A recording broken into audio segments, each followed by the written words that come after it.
जय हिंद दोस्तों, नमस्कार। बात कर लेते हैं आज के अभी की दिन भर की सारी बड़ी खबरों की, जहां सबसे पहले आपको बताएंगे दोस्तों ऑपरेशन सिंदूर के बाद जिस प्रकार से भारत ने पाकिस्तान के अंदर घुसकर आतंकवादियों के ठिकानों को ध्वस्त किया दोस्तों, उसके बाद से ऐसा लग रहा है कि बेघर हुए ये आतंकवादी लगातार भारत के खिलाफ नई नई साजिशें रच रहे हैं दोस्तों। अब वो पूरे तरीके से भारत को दहलाने की फिराक में दिखाई दे रहे हैं। बताएंगे आपको ऐसी खबर कि जानकर आप भी कहेंगे दोस्तों आतंकवादी आर पार की लड़ाई के मंसूबों के साथ आगे बढ़ते दिखाई दे रहे हैं दोस्तों। बताएंगे कैसे पाकिस्तान में आतंकवादियों की खुली भर्ती का ऐलान कर दिया गया है दोस्तों। हिंदुस्तान के खिलाफ भड़काऊ बयान के साथ भर्ती की जा रही है। बताएंगे क्या है बड़ी खबर, कौन क्या कह रहा है, भर्ती करवाने के लिए किन किन बातों का इस्तेमाल किया जा रहा है दोस्तों, जानकर आप वाकई में चौंक जाएंगे। इतना ही नहीं दोस्तों, इसी बीच सरहद पार पाकिस्तान से आई रहस्यमयी चीज ने उड़ा दिए सबके होश। डरे लोग,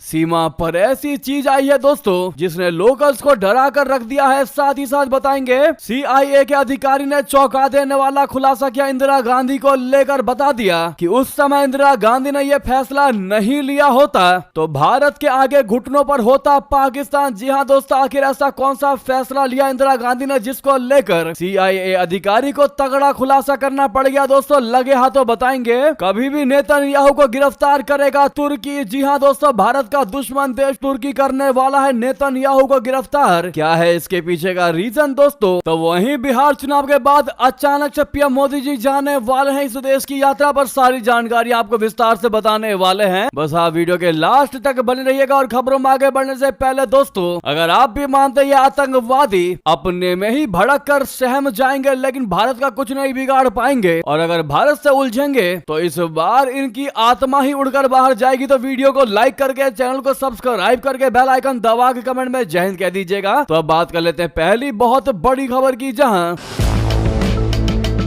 पाकिस्तान में आतंकवादियों की खुली भर्ती, हिंदुस्तान के खिलाफ भड़काऊ बयान, रैलियों में चिल्ला रहे सरगना आओ युवाओं आतंकी बनो। जी हां दोस्तों, खुल्लम खुल्ला पाकिस्तान में पोस्टर जारी कर दिए गए हैं दोस्तों। आपको बता दें बहुत बड़ी जानकारी, पाकिस्तान के विभिन्न हिस्सों में आतंकवादी संगठनों द्वारा खुली रैलियां करके लोगों खासकर युवाओं और महिलाओं को सक्रिय भर्ती के लिए भड़काने की घटनाएं बढ़ रही हैं। बहावलपुर में आयोजित एक हालिया रैली में जैश ए मोहम्मद का कट्टर कमांडर मुफ्ती अब्दुल रऊफ असगर ने भी हिंदुस्तान के खिलाफ भड़काऊ बयान जारी कर दिया और जिहाद को महिमा मंत्र के रूप में पेश किया, जिसका ऑडियो मीडिया संस्थानों के पास मौजूद है दोस्तों। रैली में वक्ताओं ने खुले तौर पर जिहादी जीवन के फायदों का बखान किया। गरीब और वंचित वर्ग के युवाओं को इज्जत और मकसद का वादा देकर भर्ती करने की कोशिश की गई। आयोजकों ने धार्मिक ग्रंथों के कुछ संदर्भों का संदिग्ध व्याख्यात्मक इस्तेमाल कर हिंसा और कट्टरता को धार्मिक आदेश के रूप में प्रस्तुत करने की कोशिश की, जबकि विद्वान और धार्मिक विशेषज्ञ इसे कुरान के सही संदर्भ के खिलाफ बताते हैं दोस्तों। विश्लेषकों के मुताबिक ऑपरेशन सिंदूर जैसी सुरक्षा कार्रवाइयों के बाद कुछ आतंकवादी कमाने खुले प्रचार प्रसार पर ही निर्भर हो गई हैं ताकि नए अनुयायी जुटाए ना जा सके।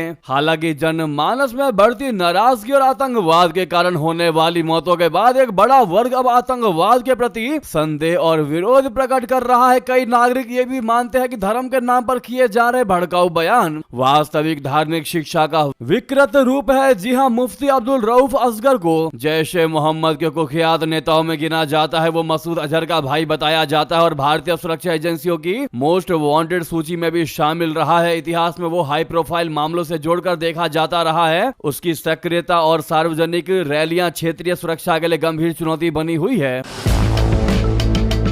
दोस्तों, पाकिस्तान में जैश मोहम्मद, लश्कर-ए-तैयबा और हिजबुल मुजाहिदीन समेत तमाम आतंकी संगठन एकजुट होकर फिर से जिहाद की तैयारी कर रहे हैं। दोस्तों, ये आतंकवादी ऑपरेशन सिंदूर का बदला लेने की तैयारी में इनको लग रहा है कि ये भारत से बदला ले पाएंगे जिहाद को भड़काकर और पाकिस्तानी युवाओं को आतंक के रास्ते में लाकर उनसे फिदाइन हमले करवा सकता है भारत में। लेकिन सबसे शर्मनाक और गौर करने वाली बात तो यह है दोस्तों कि खुद पाकिस्तान का हुक्मरान शहबाज शरीफ और आसिम मुनीर दोनों दोनों इन आतंकवाद को पनाह भी दे रहे हैं और फुल टू फुल समर्थन भी कर रहे हैं। गौर करने वाली बात तो यह है कि पाकिस्तान एक तरफ औपचारिक तौर पर जैश-ए मोहम्मद जैसे संगठनों को प्रतिबंधित बताती है, वो कहती है कि हमने इन पर बैन लगा रखा है, लेकिन वहीं दूसरी ओर खबरें निकलकर सामने आती हैं कि देश में आतंक को पनाह दी जाती है। हालांकि हालिया घटनाओं से साफ है कि इस्लामाबाद इन आतंकी नेटवर्कों को खुली छूट और समर्थन कर रहा है, पीठ पीछे पूरा समर्थन दे रहा है कि तुम आगे से आतंकवाद फैलाओ, हम पीछे तो तुम्हारे साथ खड़े हैं। लेकिन भारत दोस्तों पाकिस्तान की हर एक चाल को समझता है। आखिरकार पाकिस्तान भारत का ही पड़ोसी है, उसके रग रग से वाकिफ है, और ये आतंकवाद आज से नहीं बल्कि जब से पाकिस्तान पैदा हुआ है तब से ही भारत उसकी हर एक चाल को अच्छे से समझता है। लेकिन अब भारत की मोदी सरकार इन आतंकवादियों के खात्मे में पूरे तरीके से जुट चुकी है। 2014 के बाद से इन आतंकवादियों की जैसे कि मौत आ चुकी है, वो स्थिति हो चुकी है आतंकवादियों की। इस पर आपकी जो भी राय हो दोस्तों बताना बिल्कुल मत भूलिएगा। अगली बड़ी और चौंका देने वाली खबर की बात करते हैं, जहां पर इन आतंकी गतिविधियों के बीच दोस्तों सरहद पार से आई रहस्यमयी चीज ने उड़ा दिया सबके होश। डरे लोकल लोग। जी हां, जम्मू जिले के घरोटा पुलिस थाना क्षेत्र के अंतर्गत आने वाले रंजन इलाके में उस समय हलचल मच गया जब स्थानीय लोगों को हरा सफेद रंग का गुब्बारा मिला जिस पर पाकिस्तान लिखा हुआ था। सूचना मिलते ही पुलिस टीम मौके पर पहुंची और गुब्बारे को अपने कब्जे में लेकर जांच शुरू कर दी है। स्थानीय निवासियों ने बताया है कि यह गुब्बारा जमीन पर गिरा हुआ मिला। लोगों ने जब नजदीक जाकर देखा तो उस पर पाकिस्तान लिखा पाया, जिसके बाद वे तुरंत हरकत में आए और सुरक्षा बलों को सूचना दे दी। घरोटा पुलिस ने मामले को गंभीरता से लेते हुए गुब्बारे को जब्त किया और उसकी उत्पत्ति का पता लगाने की कोशिश शुरू कर दी। हालांकि जांच जारी है दोस्तों, देखते हैं इसको लेकर क्या पता लगता है। हालांकि जाहिर तौर पर यह सरहद पार से ही आया है, यानी पाकिस्तानियों ने ही कोई ना कोई इस पर चाल चली है जिसकी तलाश लगातार जारी है। नेक्स्ट खबर की बात करते हैं, चौंका देने वाली खबर, जहां CIA अधिकारी का बहुत बड़ा खुलासा, कह दिया इंदिरा गांधी के एक फैसले ने किया बेड़ा गर्क, वरना भारत के घुटनों पर होता आज पाकिस्तान। बता दें अमेरिकी खुफिया एजेंसी CIA के पूर्व अधिकारी रिचर्ड बार्लो ने एक ऐसा खुलासा किया है जिसने भारतीय रणनीतिक हलकों में हलचल मचा दी है। बार्लो के अनुसार 1980 के दशक की शुरुआत में भारत और इजराइल ने मिलकर पाकिस्तान के कहूटा परमाणु संयंत्र पर हवाई हमला करने की योजना बनाई थी ताकि पाकिस्तान को परमाणु हथियार हासिल करने से रोका जा सके। लेकिन इस मिशन को अंतिम क्षणों में प्रधानमंत्री इंदिरा गांधी ने रोक दिया। बार्लो का कहना है कि अगर वो हमला होता तो आज का इतिहास कुछ और ही होता, पाकिस्तान घुटनों पर होता और दक्षिण एशिया में परमाणु खतरे की कहानी कभी नहीं लिखी जाती। बार्लो ने बताया कि इस गुप्त योजना में भारत और इजराइल की खुफिया एजेंसियां शामिल थी। इजराइल ने भारत को तकनीकी सहयोग देने और पाकिस्तान के कहूटा यूरेनियम एनरिचमेंट प्लांट पर हमला करने की पेशकश की थी। ये वही जगह थी जहां AQ खान की निगरानी में पाकिस्तान अपना परमाणु बम तैयार कर रहा था। योजना थी कि भारत के वायुसेना बेस से उड़ान भरते हुए इजरायली पायलट इस संयंत्र पर सटीक हमला करे और पाकिस्तान के परमाणु कार्यक्रम को नष्ट कर दें। बार्लो के मुताबिक भारत की प्रधानमंत्री इंदिरा गांधी ने इस हमले को मंजूरी नहीं दी क्योंकि उन्हें डर था कि इससे अंतर्राष्ट्रीय स्तर पर भारत की छवि को नुकसान होगा और अमेरिका इसका कड़ा विरोध करेगा। दरअसल उस समय अमेरिका अफगानिस्तान में सोवियत संघ के खिलाफ युद्ध में पाकिस्तान की मदद ले रहा था। वॉशिंगटन नहीं चाहता था कि इस्लामाबाद के खिलाफ कोई कार्रवाई हो क्योंकि पाकिस्तान अमेरिका के लिए रणनीतिक सहयोगी बन चुका था। दोस्तों बार्लो ने बताया कि अगर इजराइल ने हमला किया होता तो अमेरिकी राष्ट्रपति रोनाल्ड रीगन इजराइल के प्रधानमंत्री मेनाचेम बेगिन के खिलाफ सख्त कदम उठाते। उन्होंने कहा, मुझे लगता है कि रीगन बेगिन का सिर काट देते अगर उसने ऐसा कुछ किया होता, क्योंकि इससे अफगान मोर्चे पर अमेरिका का पूरा खेल बिगड़ जाता। इस अमेरिकी दबाव ने इंदिरा गांधी को भी सोचने पर मजबूर किया और भारत ने ऑपरेशन से पीछे हटने का निर्णय लिया। जी हाँ, ऐसे में पाकिस्तान ने इसका कैसे फायदा उठाया आपको बता दें।